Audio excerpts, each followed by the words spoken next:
The standby buses provide power to essential flight instruments and navigation and communications equipment. You are already familiar with the normal source of power to each standby bus. Because of their extreme importance, the standby buses have an alternate source of power.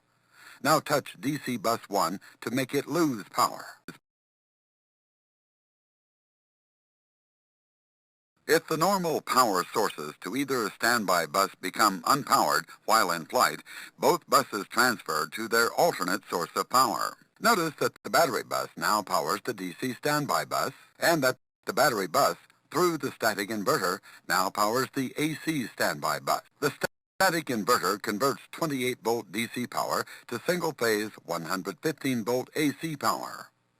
With this backup system, the standby buses can remain powered regardless of the availability of AC power.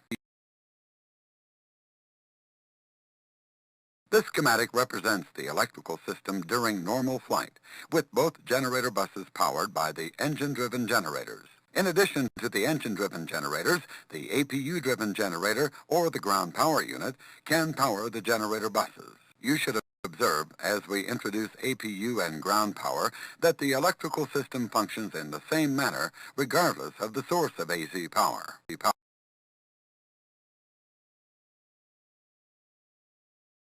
The APU drives the APU generator at a constant speed. The APU GCU provides excitation, protection, and control for the APU generator, and it operates in exactly the same manner as the engine generator GCUs. It opens and closes the APU field relay under the same conditions. Now, touch the APU GCU to close the APU field relay.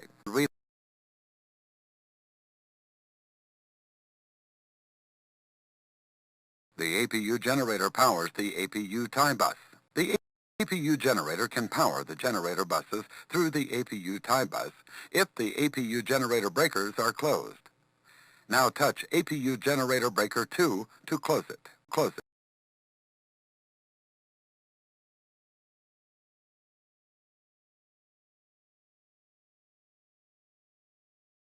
Notice that when APU generator breaker 2 closed, engine generator breaker 2 opened. The 737 electrical system is a non-paralleling system, which allows only one power source to a generator bus at any given time. Oncoming power is always checked for correct voltage, phase, and frequency. If oncoming power is correct, the existing power source is disconnected automatically before the oncoming power source is connected.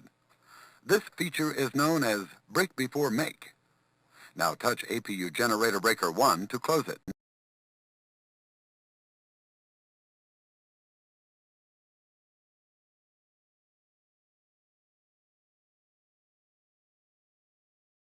Notice that break before make has occurred again.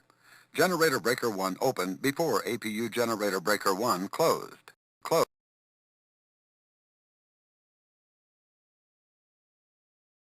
The APU generator can power either or both generator buses when the airplane is on the ground. It can power either generator bus, but not both when in flight. However, if takeoff is made with the APU powering both generator buses, that condition will remain until one side is depowered. Ground power can also power both generator buses. Now touch the ground power receptacle to connect operating ground power to the airplane. Notice that whenever ground power is both connected and operating, it powers the external AC bus. Since the external AC bus powers the fuel gauges and fueling panel, fueling can take place whenever ground power is connected and operating, without powering any other airplane electrical systems.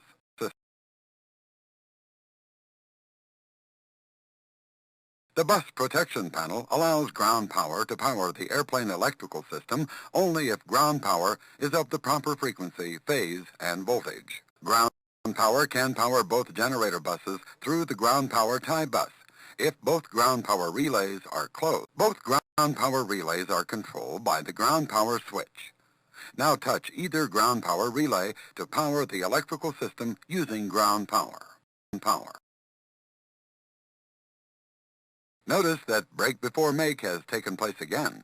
The APU generator breakers opened before the ground power relays closed. As you have seen, the electrical system functions the same, regardless of the AC power source, with the exception of the external AC bus, which is powered only when ground power is connected and operating.